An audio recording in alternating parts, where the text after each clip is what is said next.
Assalamualaikum warahmatullahi wabarakatuh. Perkenalkan, nama saya Irham Jidan. Di sini saya akan mempresentasikan secara singkat apa yang sudah saya pelajari dan saya pahami di mata kuliah Motivasi Manajemen selama 1 semester. Materi yang sudah saya siapkan ada 7 materi inti yang akan saya bahas di sini, yaitu yang pertama, pengertian dan hubungan ketiganya antara motif, motivasi, dan motivasi kerja.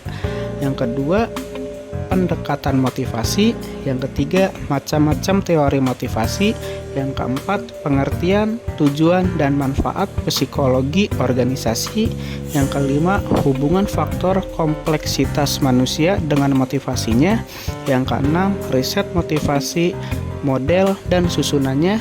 Dan yang ketujuh, penerapan teknik dan teori motivasi dalam organisasi bisnis. Untuk mempersingkat waktu, langsung saja kita masuk ke dalam pembahasan materi. Yang pertama, pengertian dan hubungan ketiganya antara motif, motivasi, dan motivasi kerja. Motif yaitu dorongan internal dalam diri seseorang yang menggerakkan dan mengarahkan perilaku menuju suatu tujuan, bisa bersifat biologis, misalnya lapar dan haus, atau sosial, misalkan kebutuhan atau penghargaan afiliasi. Motivasi yaitu proses psikologis yang membangkitkan, mengarahkan, dan mempertahankan perilaku seseorang dalam mencapai suatu tujuan.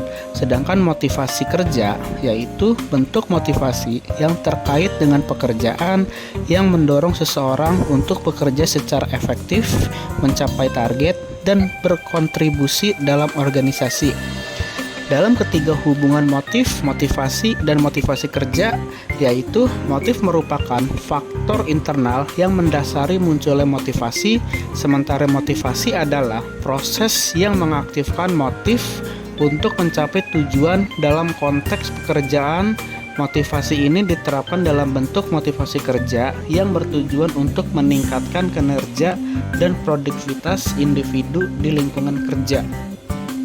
Yang kedua, pendekatan motivasi. Pendekatan motivasi dibagi menjadi 3, yaitu pendekatan psikologis, pendekatan sosiologis, dan pendekatan manajerial. Pendekatan psikologis yaitu fokus pada faktor internal individu seperti kepribadian, emosi, dan persepsi. Sedangkan pendekatan sosiologis yaitu menganalisis pengaruh lingkungan sosial terhadap motivasi seseorang. Sedangkan pendekatan manajerial berfokus pada bagaimana pemimpin atau manajer dapat menciptakan kondisi yang mendorong motivasi kerja. Ya, membahas tentang macam-macam teori motivasi. Di dalam teori motivasi ada beberapa macam. Yang pertama, teori hierarki kebutuhan yang di dalamnya menjelaskan tentang 5 tingkat kebutuhan manusia yang harus dipenuhi bertahap. Yang kedua, teori 2 faktor yang di dalamnya membahas tentang faktor pemeliharaan yaitu gaji dan kondisi kerja, dan faktor motivasi yaitu penghargaan dan tantangan kerja. Yang ketiga, teori X dan Y. Teori X yaitu karyawan malas dan butuh kontrol, dan teori Y yaitu karyawan memiliki dorongan kerja itu sendiri. 4. Teori kebutuhan yang di dalamnya membahas tentang motivasi berdasarkan 3 kebutuhan utama, yaitu kebutuhan berprestasi, afiliasi, dan kekuasaan. Akhir, teori ekspektansi yaitu membahas tentang motivasi dipengaruhi oleh harapan individu akan hasil kerja dan imbalan yang diterima. Di materi yang keempat, membahas tentang pengertian, tujuan, dan manfaat psikologi organisasi. Psikologi organisasi yaitu cabang psikologi yang mempelajari perilaku individu dalam organisasi dan bagaimana faktor psikologi mempengaruhi efektivitas organisasi. Tujuan dan manfaat psikologi organisasi yaitu meningkatkan produktivitas kerja, mengoptimalkan kesejahteraan karyawan, dan menciptakan lingkungan kerja yang kondusif. Di materi yang kelima akan membahas tentang riset motivasi, model, dan susunannya. Riset motivasi dilakukan untuk memahami faktor yang mempengaruhi motivasi karyawan itu sendiri, biasanya melalui survei, wawancara, atau eksperimen di tempat kerja.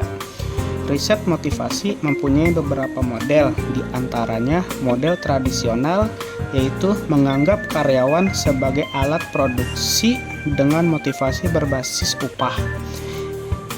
Yang kedua, model hubungan manusiawi, yaitu menekankan kepuasan kerja dan kebutuhan sosial karyawan. Dan yang terakhir, model sumber daya manusia yang menganggap karyawan sebagai aset yang dapat dikembangkan. Materi yang keenam membahas tentang hubungan faktor kompleksitas manusia dengan motivasinya.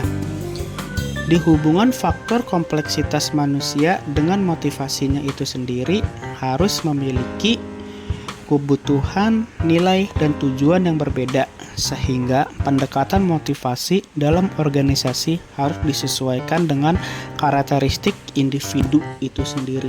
Terakhir, membahas tentang penerapan teknik dan teori motivasi dalam organisasi bisnis. Dalam penerapan teknik di dalam teori motivasi dalam organisasi bisnis, ada beberapa, yaitu pemberian insentif.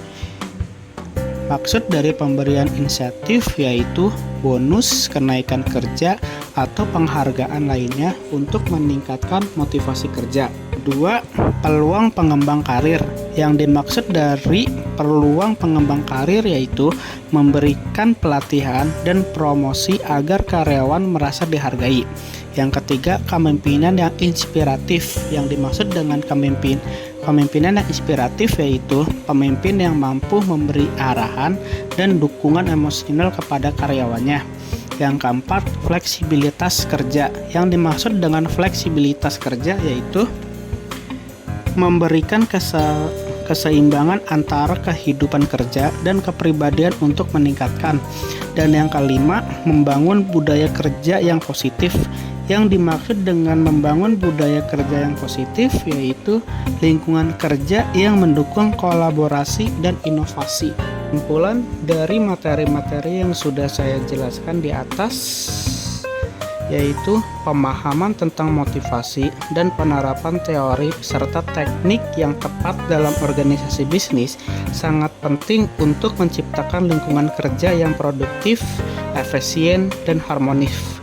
Dengan memahami faktor yang mempengaruhi motivasi individu, organisasi dapat meningkatkan kinerja karyawan, kesejahteraan mereka, dan keberhasilan bisnis secara keseluruhan. Demikian isi presentasi saya kali ini. Semoga apa yang saya sampaikan dapat bermanfaat bagi kita semua.